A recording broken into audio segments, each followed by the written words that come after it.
तो कहानी की शुरुआत में हम देखते हैं कि चांग नाम का लोकल क्रिमिनल और उसके दो साथी लेक और फैट एक कपल का पीछा कर रहे होते हैं, जिनसे बचते हुए वो कपल जंगल की ओर भाग जाता है। पर जल्द ही वो गैंगस्टर्स उन्हें पकड़ लेते हैं और बड़ी ही बेरहमी से उन्हें मार डालते हैं। यहाँ से सीन शिफ्ट होता है और हमें योड और बुआ नाम का एक कपल दिखाया जाता है। ये दोनों एक दूसरे से बहुत प्यार करते हैं और समय आने पर एक दूसरे से शादी करने वाले होते हैं। हालांकि योड के पेरेंट्स उनके इस रिश्ते से खुश नहीं थे, क्योंकि बुआ एक गूंगी लड़की थी। साथ ही उसके पिता ने दूसरी औरत के लिए बुआ और उसकी माँ को छोड़ दिया था, जिससे बुआ की फाइनेंशियल कंडीशन भी खराब होती है।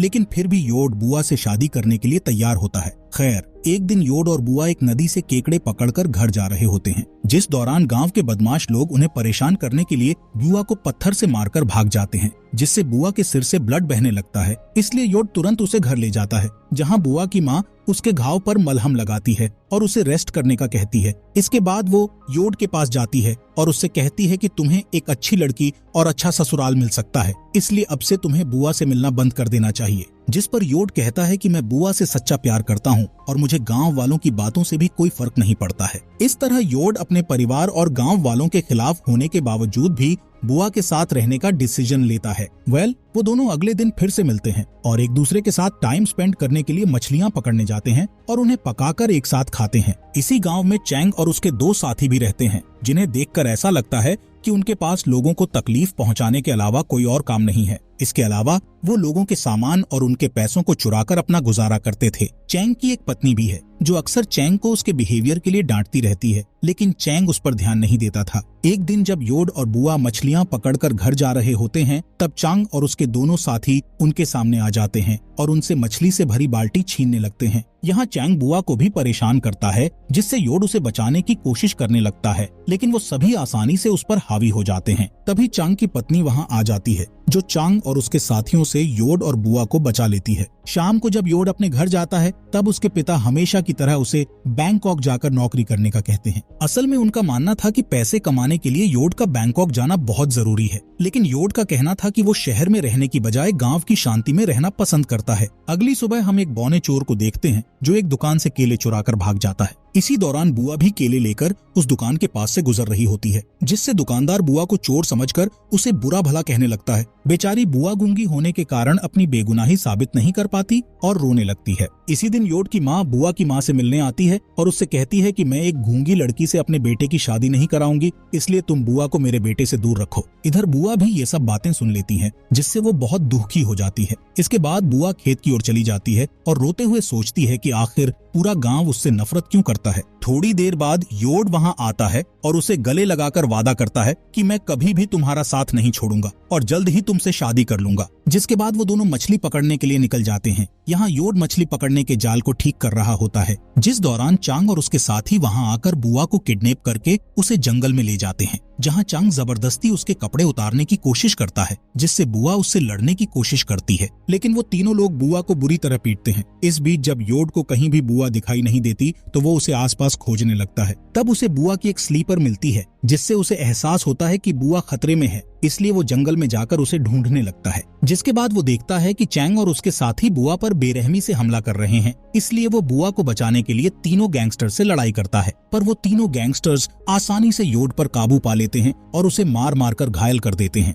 इसके बाद चांग बुआ के साथ जबरदस्ती करता है और फिर वो गैंगस्टर्स उन दोनों को मारकर जंगल में कहीं दफना देते हैं। रात होने पर जब बुआ घर नहीं लौटती, तब उसकी माँ को उसकी बहुत फिक्र होती है, इसलिए वो अगली सुबह योड के परिवार से मिलने जाती है, जहाँ उसे पता चलता है कि रात से योड भी घर पर नहीं लौटा है। इस बात से परेशान योड और बुआ के पेरेंट्स अपने बच्चों की तलाश में निकल जाते हैं। जब वो खेत में पहुँचते हैं, तो उन्हें वहाँ योड और बुआ का सामान दिखाई देता है, जिससे उन्हें अपने बच्चों की और भी ज्यादा फिक्र होने लगती है। यहाँ उन्हें एक आदमी मिलता है, जो बताता है कि चांग और उसके साथी कुछ दिनों से योड और बुआ का पीछा कर रहे थे। ये जानकर वो तीनों सीधे चांग के घर जाते हैं, जहाँ चांग उन्हें धमकी देकर भगा देता है। इसके बाद वो तीनों दुखी होकर पुलिस स्टेशन में मिसिंग रिपोर्ट कराते हैं और पुलिस को बताते हैं कि उन्हें चांग और उसके लोगों पर शक है कि उन्होंने उनके बच्चों के साथ कुछ गलत किया है। जिस पर ऑफिसर कहता है कि अभी उनके पास चांग के खिलाफ कोई सबूत नहीं है, इसलिए वो कोई एक्शन नहीं ले सकते। इसके अलावा ऑफिसर कहता है कि शायद दोनों बच्चे अपनी नई जिंदगी शुरू करने के लिए शहर भाग गए होंगे। इसके बाद हम चांग के एक साथी लेक को देखते हैं, जो जंगल में अकेला घूम रहा होता है। असल में उसे अपने किए क्राइम का बहुत गिल्ट था और वो अपने गिल्ट से भाग नहीं पा रहा था। कुछ ही समय बाद चांग और फेट उसके पास आते हैं और उससे पूछते हैं कि क्या तुम ठीक हो, जिस पर लेक कहता है कि मैं कुछ दिनों से बहुत बुरा महसूस कर रहा हूँ और अपने आप को बदलना चाहता हूँ। इसके अलावा वो चांग और फेट को भी बुरे काम छोड़ने का सुझाव देता है। ये सुनकर चांग को उस पर गुस्सा आ जाता है और वो अपनी गन निकालकर लेक पर तान देता है। यहाँ चांग लेक से धमकी देते हुए कहता है कि अगर पुलिस को हमारी करतूतों के बारे में पता चला तो मैं तुम्हें जान से मार दूंगा। अब तीनों शिकार करने के लिए जंगल के अंदर चले जाते हैं। जब वो जंगल में जानवरों को ढूंढने की कोशिश कर रहे होते हैं तब अचानक से उन्हें बुआ की आत्मा दिखाई देती है, जिससे वो सभी बुरी तरह डर जाते हैं और जंगल से भागने के लिए मजबूर हो जाते हैं।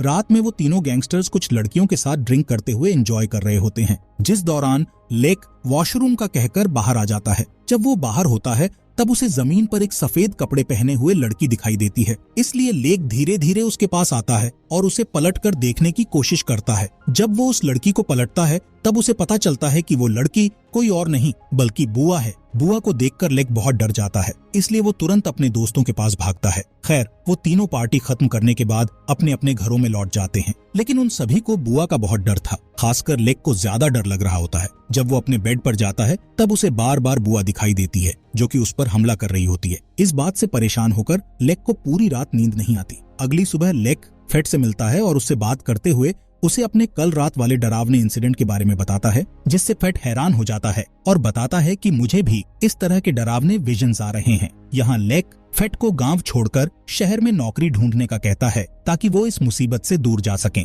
इसके अलावा लेक कहता है कि अगर गांव वालों को हमारे बुरे कामों के बारे में पता चला तो वो हमें बर्बाद कर देंगे। जिसके बाद फेट कहता है कि हमारे जैसे लोगों के लिए नौकरी पाना बहुत मुश्किल है, इसलिए हमें गांव में ही रहना होगा। अब वो तीनों एक बार फिर से जंगल में शिकार करने के लिए जाते हैं, जिस दौरान लेक के सामने बुआ आ जाती है और उसका पीछा करने लगती है, जिसे देखकर लेक डर जाता है और उससे अपनी जान बचाकर भागने लगता है। भागते समय अचानक से कोई उसके सिर पर एक लकड़ी की टहनी से हमला कर देता है, इसलिए वो फ्रेश होने के लिए वॉशरूम में जाता है, जहां उसे योड की आत्मा दिखाई देती है, जिससे फेट और भी ज्यादा डर जाता है। दोस्तों, आगे बढ़ने से पहले आपसे गुजारिश है कि प्लीज आपके अपने फॉक्स एक्सप्लेनर हिंदी चैनल को सब्सक्राइब जरूर कर दें, क्योंकि दोस्तों आप में से 99% मेरे भाई ऐसे हैं जो मेरे फॉक्स एक्सप्लेनर हिंदी चैनल की वीडियोस तो देखते हैं लेकिन सब्सक्राइब नहीं करते। तो प्लीज थोड़ा सपोर्ट दिखाइए भाई लोग, सब्सक्राइब जरूर कर लें आपके भाई के फॉक्स एक्सप्लेनर हिंदी चैनल को। तो चलिए बढ़ते हैं आगे कहानी की तरफ। अगली सुबह फेट मरने के डर से परेशान होकर मंदिर में जाता है, जहां वो अपनी जान बचाने के लिए भगवान से प्रार्थना करता है। इसके बाद वो चैंग से मिलता है, उसे बताता है कि मैं गांव वालों के सामने अपने गुनाहों को कबूल करने वाला हूँ। इस बात पर चांग को बहुत गुस्सा आता है और वो फेट के चेहरे पर मुक्का मारकर उसे चुप रहने का आदेश देता है। लेकिन फेट अब और चुप रहना नहीं चाहता था, इसलिए वो जिद करने लगता है कि वो गांव वालों को सब कुछ बता देगा। इस बात पर चांग उसे बेरहमी से पीटने लगता है और जान से मारने की धमकी भी देता है, इसलिए फेट उससे डरकर शांत हो जाता है। इसी रात चांग को भी एक डरावना सपना आता है, जिसमें चांग को योड और बुआ की आत्मा ने बेड से बांध दिया होता है और वो दोनों आत्मा उसे परेशान कर रही होती है। साथ ही वो एक कुल्हाड़ी लेकर चांग के पास आ रहे होते हैं। अगले दिन हम फेट को देखते हैं, जो पास की ही एक नदी में मछली पकड़ रहा होता है, जिस दौरान उसे एक डरावनी आवाज सुनाई देती है, जिससे वो बहुत घबरा जाता है और चारों ओर देखने लगता है, पर उसे वहाँ कोई भी नजर नहीं आता है। तभी अचानक उसे पानी में किसी चीज के गिरने की आवाज सुनाई देती है, जिससे वो और भी ज्यादा घबरा जाता है। अब डरते हुए वो जंगल से भागने की कोशिश करता है,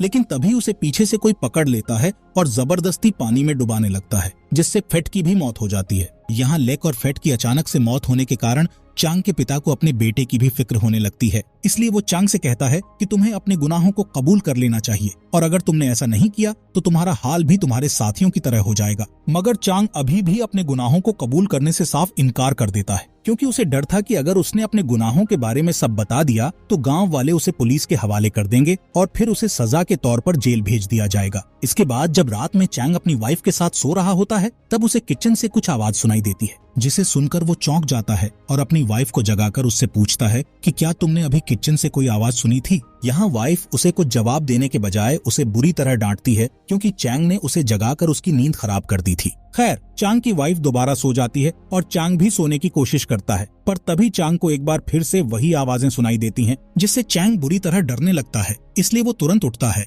और लाइट ऑन करने के लिए जाता है, जहां उसे पता चलता है कि उसके घर की ट्यूब लाइट खराब हो गई है। अब क्योंकि चांग को अंधेरे से डर लग रहा था, इसीलिए वो मोमबत्ती जलाने का सोचता है, पर जब वो मोमबत्ती जलाता है तब मोमबत्ती अपने आप ही बुझ जाती है। जिसके बाद चंग दोबारा उस मोमबत्ती को जलाता है और जैसे ही वो पीछे मुड़ता है तो उसके सामने बुआ की आत्मा आ जाती है, जिससे चंग बुरी तरह डर जाता है। पर किसी तरह वो एक चाकू उठाता है और बुआ के ऊपर बार बार अटैक करने लगता है, जिस दौरान उसे एहसास होता है कि उसने चाकू से बुआ पर नहीं बल्कि अपनी वाइफ पर हमला किया था और इस हमले से उसकी वाइफ की मौत भी हो गई है। यहाँ चंग को विश्वास नहीं हो रहा था कि उसने अपनी ही वाइफ को मार दिया है। जिसके बाद चंग एक बच्चे की तरह रोने लगता है। तब उसके पीछे से एक अनजान इंसान आता है और उस पर हमला करके उसे बेहोश कर देता है। थोड़ी देर बाद जब चंग को होश आता है तो वो खुद बंधा हुआ पाता है। तभी वहाँ योड और बुआ आते हैं जो कि अभी भी जिंदा थे। चांग उन दोनों को जिंदा देखकर बहुत हैरान हो जाता है। यहाँ योड और बुआ रिवील करते हैं कि चांग और उसके साथियों ने उन दोनों को जिंदा दफनाया था। साथ ही जब